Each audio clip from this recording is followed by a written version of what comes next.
New Guinea men is part of this cycle of life, forming a passive partnership. You see, the great prophecies of the Bible bring present-day events into focus.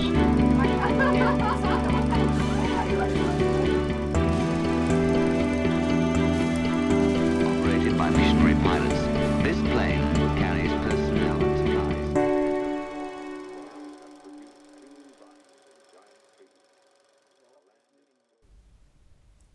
Hello, I'm Alan Lindsay and welcome to South Pacific Classics. It's great to be with you. In this show, we'll travel to one of the most remote islands on Earth, halfway between New Zealand and Peru, the hiding place of the mutineers in the 18th century. I'm speaking, of course, of Pitcairn Island. Please relax and enjoy Miracle on Pitcairn.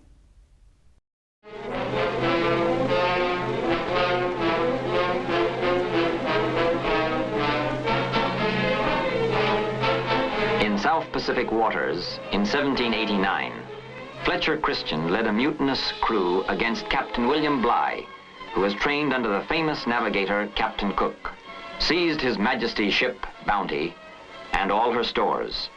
The hated Bligh and 18 loyal men were set adrift in a small boat with little water and provisions. Thus was perpetrated the most famous mutiny of all time. With Captain Bligh out of the way, the mutineers returned to Tahiti. Here, on beautiful Tahiti, they took wives from among the island women, and 16 of the English sailors elected to remain. But Fletcher Christian had other plans. Fearing capture and death at the yardarms, he took 8 of the mutineers together with their wives and 9 other Polynesian men and women, and set sail in search of a more remote paradise. In 1790, the Bounty stood off Pitcairn Island, 2 square miles of uninhabited volcanic rock, 1,000 miles from Tahiti, and as lonely a spot as could be found on Earth. Stripping the Bounty of all valuables, they committed her to flames. With mixed emotions, that motley crew watched their only means of escape burn to the waterline and sink in the turbulent waters of what is now known as Bounty Bay.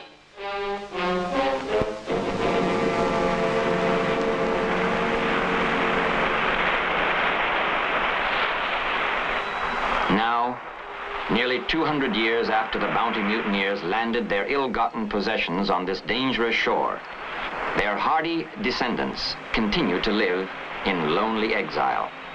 The Pitcairners' village, Adamstown, is perched high above the island's rocky cliffs. But the peaceful solitude of this tiny island in the vast Pacific follows a story of vice, tragedy, and murder unbelievable in its horror. Hidden from the sea, the first settlers built rough huts in a jungle-filled valley, and for a year or two, the mixed community lived in comparative peace. Then one day, while gathering birds' eggs on these precipitous cliffs, John Williams' wife slipped and fell to her death on the rocks below. But Williams had no intention of remaining wifeless. Soon he had stolen the spouse of one of the Polynesians, touching off bitter hatreds and a massacre that took the lives of many. In a short space of time, but one man remained of the 15 who had come on the Bounty. He was John Adams. Now a man old before his time, he searched the horizon for passing ships, half in fear, half in hope, but they never came. Torn with remorse and despair, Adams thought of the women left to his care and of the children, some of them his own, growing up like savages. Then he remembered the Bounty Bible, hidden in an old sea chest. He found it and stumbled haltingly through the salt-stained pages. The toughened murderer realized that here lay the only hope for the remnant of the colony. Adams had had a little schooling, and now as he retaught himself to read, he became a changed man. Such was the power of the book. His one desire was to atone for the acts which had helped bring the Pitcairn community to an almost hopeless state. Using the Bounty Bible as his textbook, he held daily classes, teaching the Tahitian women and the children of the mutineers to read and write, and to love the virtues of the Christian life. And what a change that book made. In place of fear, there was trust. The terrors of the early years were remembered only as a nightmare in the bright dawn of a new day. Then in 1809, after nearly 20 years, the American ship Topaz called at supposedly uninhabited Pitcairn. Captain Mayhew Folger was surprised to find a peaceful, God-fearing community here, living under the patriarchal rule of John Adams. The reformed mutineer was not taken to trial, but was allowed to end his days with his little flock, which under God he had civilized. He ended his days on the island he had learned to love. When Fletcher Christian and his fellow fugitives landed at Bounty Bay and beat a trail to the top of the cliff, they had found the only reasonable landing place on rugged Pitcairn. Now, nearly 2 centuries later, the old landing place is still in use, and from the boat sheds to Adamstown, you follow Fletcher Christian's trail. Today, the hardy islanders fight the sea their forefathers fought, the sea that is both their prison and their link with the outside world. It lashes and crumbles their rocky shores, and frequent storms smash their wooden landing stage. Hard physical labor is the Pitcairners' lot, whether it be hauling logs to repair the skidway or battling the waves in their 38-foot whale boats. With ages ranging from 18 to 80, these men are rugged. They have to be. They build their own longboats and take them into seas that would make all but the stoutest hearts quail. An overseas ship could arrive at midnight or in foul weather, and it's a call to the oars for an hour or two's contact with civilization. Descended from the Bounty mutineers and their Polynesian wives, these muscular he-men surely have a double inheritance in boats and the sea. They have an inheritance, too, in this verdant island with its rocky escarpments and deep ravines. But even here may be found the machines and electronics of the 20th century. Pitcairn's radio station stands 900 feet above the sea on a wind-swept ridge. Although it has a diesel-electric plant, a wind-driven generator helps keep batteries charged and saves on fuel. Here Tom Christian is on duty. This morning, Tom receives a radio telegram from the South Pacific office in Fiji, asking for a report on Pitcairn's new post office.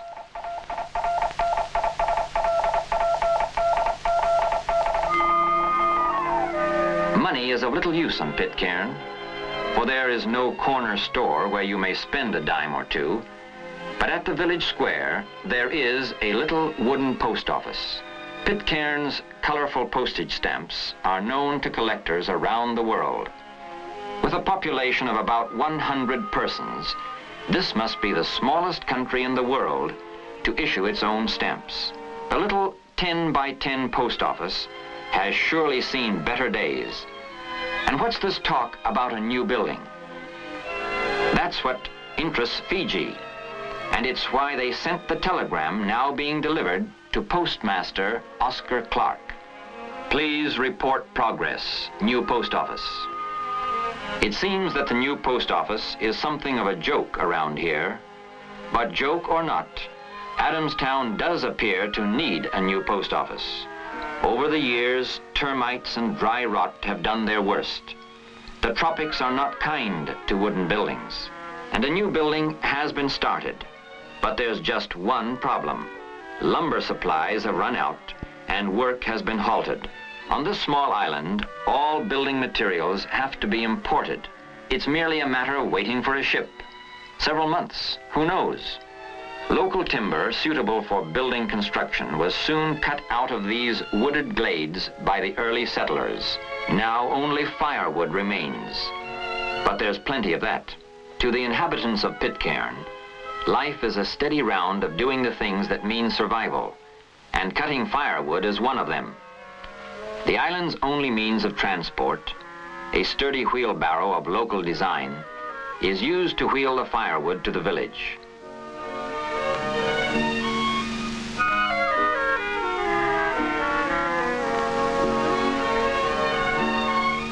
Tom's mother, Flora, bakes in an old stone oven that dates back to the early days. A roaring fire is used to preheat the stone slabs before the food is put in.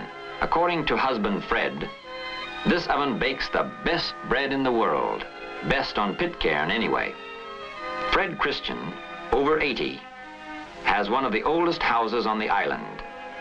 Built right where his great-great-grandpappy, Fletcher Christian, built his first shack so long ago. Fred's shoeless feet have tramped the trails first blazed by the mutineers themselves. Trails stained with blood. But now there is peace on the island, and peace in Fred's heart. Lily Warren could tell some stories too. Come hail, come hurricane. For more than 50 years, she was the island's nurse and midwife. For these selfless services, she was honored by Queen Elizabeth II with the Order of the British Empire. At 85, Lily is Pitcairn's oldest inhabitant. These are the old faces, weathered by the passing of many summers, but still battling on. Their homes are old too, in need of a coat of paint maybe, but there's little money for fancy trimmings here. However, there are no mortgages falling due, no monthly rents to be paid, no income tax department. There are no traffic problems, no overworked police force, no overflowing penitentiaries.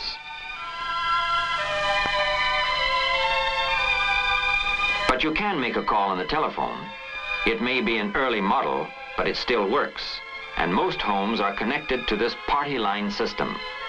Besides a refrigerator, daughter Thelma has a modern food mixer, all run from diesel-driven home lighting plants. While some island housewives have these newfangled washing machines, others stick to the old and tried method of beating the clothes with a wooden pallet.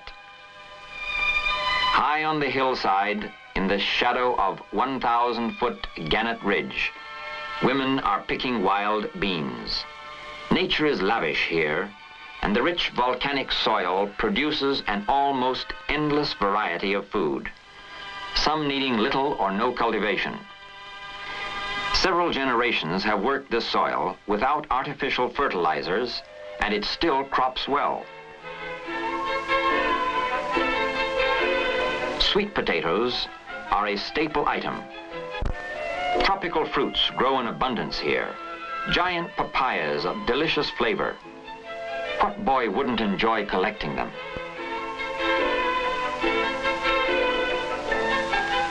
Bathed by the southern sun, citrus fruits grow to perfection. Grapefruit, oranges, and mandarins, acclaimed as the sweetest in the world. Local government on Pitcairn consists of an island council which operates under guidance from Fiji. John Christian is currently chief magistrate, highest position on the island.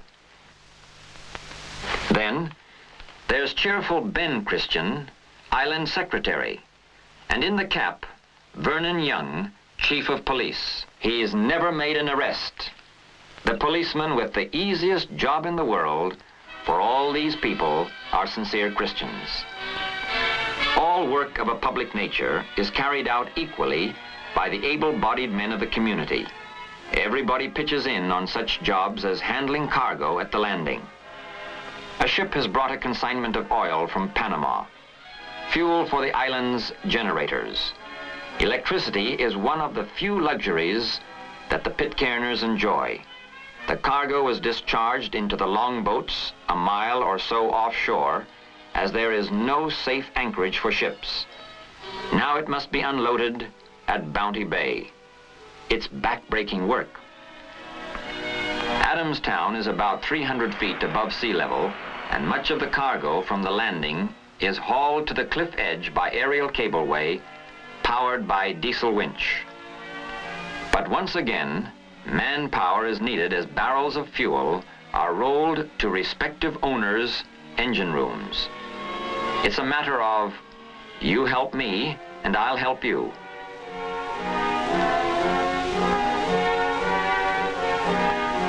Meanwhile, as they rest from heavy labor, the Pitcairners are not idle. They spend every spare moment carving and whittling wooden curios to sell to passengers on passing ships.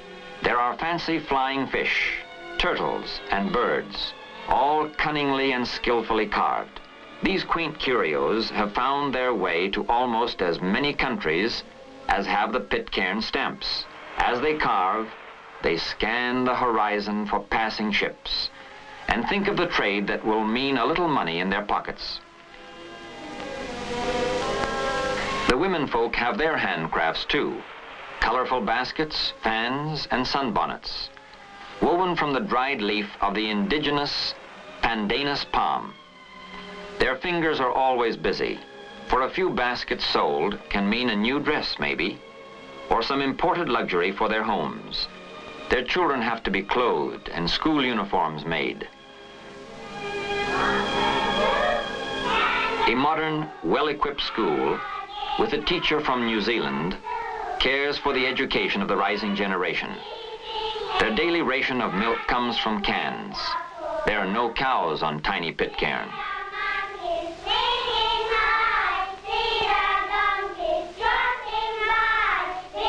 These are bright, healthy youngsters, as full of fun as children anywhere in the world. They learn arithmetic and spelling and wish they were down swimming in the bay. And they learn of far-off places most of them will never see.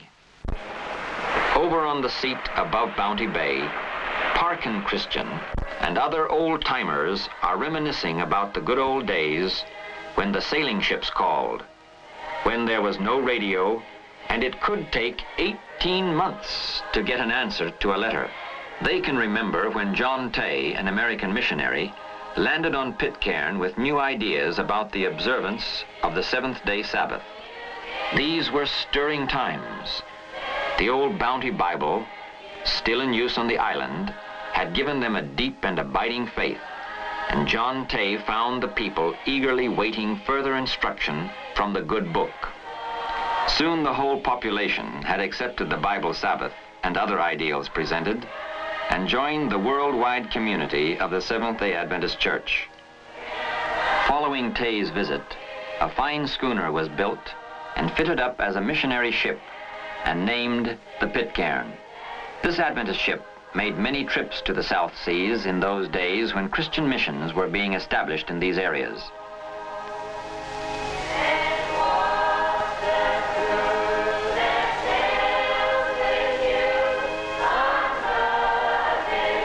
For nearly 8 decades, the Pitcairn bell has called the people to worship.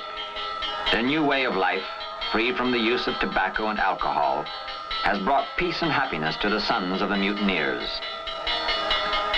Then join our happy crew. We're bound for Canaan's shore.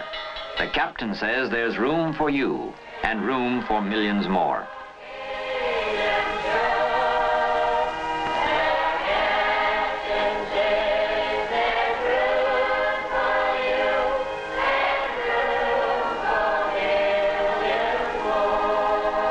There is no resident physician on Pitcairn, but a trained nurse is usually in attendance.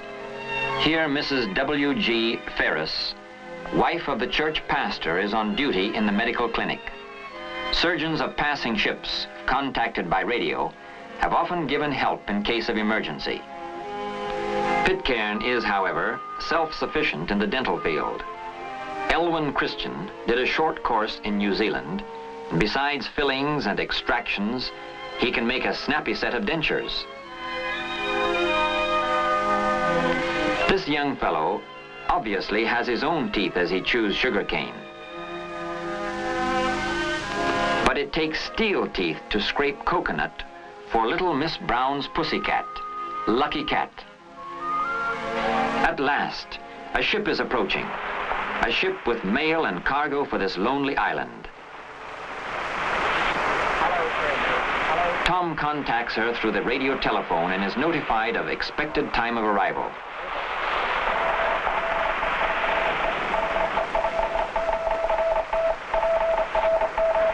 He phones the news through to the village. Radley rings the bell. 5 rings. A ship is coming. Now the village goes into action. Long before the expected ship is visible on the horizon, the people begin to arrive at the launching place, carrying baskets of trade goods and souvenirs. Not everybody trades on every ship. If your name is not down for this ship, you get to trade on the next one. That's how it goes. All is excitement as the longboats are launched. Shouted orders and quick repartee accompany the boats as they go slithering into the bay. Now they're quickly loaded with baskets of curios and fruits.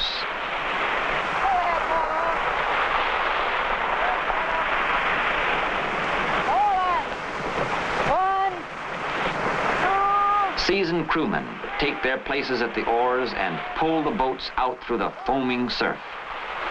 They seem to have to wait for a temporary lull in the waves.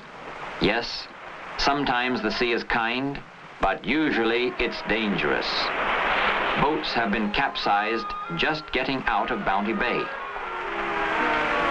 A diesel-powered launch is the last to leave the harbor and fight its way to the open sea. It will cast a line and tow the others out to the ship. Not till then will the men pull in the oars. Pitcairn's rugged coastline and lack of harbor facilities make an offshore meeting a necessity. So year after year, the danger, the daring, and the adventure of the launching and the trip to the ship are just part of the privilege of rubbing shoulders with the outside world.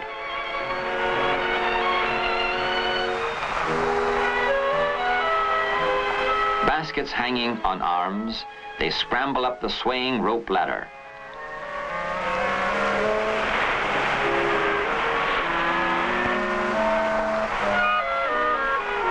Passengers show a keen interest in the Pitcairn people and their curios, and the sale of these handcrafts is the main source of income. It gives them money for toothpaste, for offerings, or even a transistor radio. Old Fred loves to visit the ships. Are you really descended from Fletcher Christian? Is a query that he has answered many times. All is a scene of busy activity as long-awaited supplies are loaded into the island boats.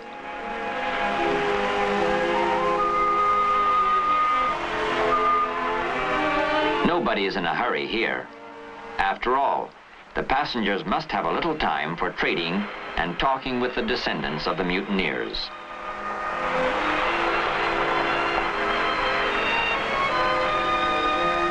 At last the cargo is discharged. The big ship goes on its way, and the heavily laden longboats return to the island, accompanied by the singing of the Pitcairner.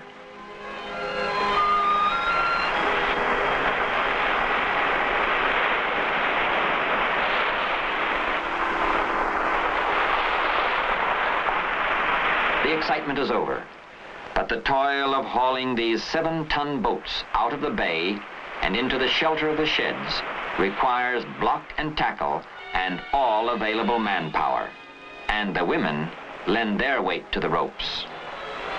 Because of lack of shelter and the heavy seas which pound Bounty Bay, the boats are never left in the harbor overnight.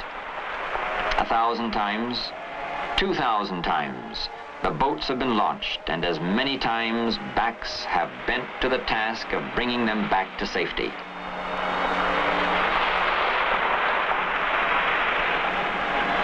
Up at the square, it's share-out time. The ship has given a sack of flour and a supply of potatoes in exchange for island fruits. 32 families collect an equal portion, for on Pitcairn, all take part in the labor and all share in the rewards. At last, the new work on the new post office can proceed. But alas, progress is short-lived. Checking plans, the builders find that some important timbers have not arrived.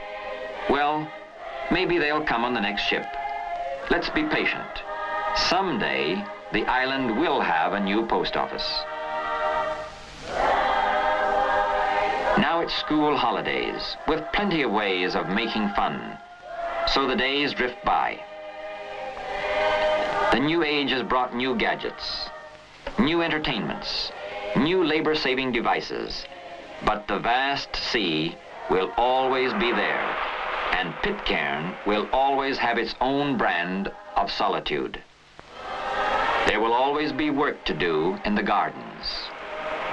There will always be heavy loads to bear and the need for teamwork and brotherly help, as long as the Pitcairners are on their island. And what of the future? Will this boy one day fly a real aeroplane and leave his island far behind? What are this girl's dreams? Will she bear her children on a faraway strand, and her garden swing be forever deserted? Sometimes the old people wonder. Nobody knows the answer for sure. But this they do know. These are the rocks, and the trails, and the trees that they love. And as long as the ships come, the people will go out to meet them. Travelers from far-off lands will meet this hardy breed. They'll see their courage and simple faith. But to really understand these people, we must understand the tremendous change that was wrought by the book John Adams found. The message of that book has molded their destinies and given an eternal hope to the people of lonely Pitcairn. The influence of the book will never end.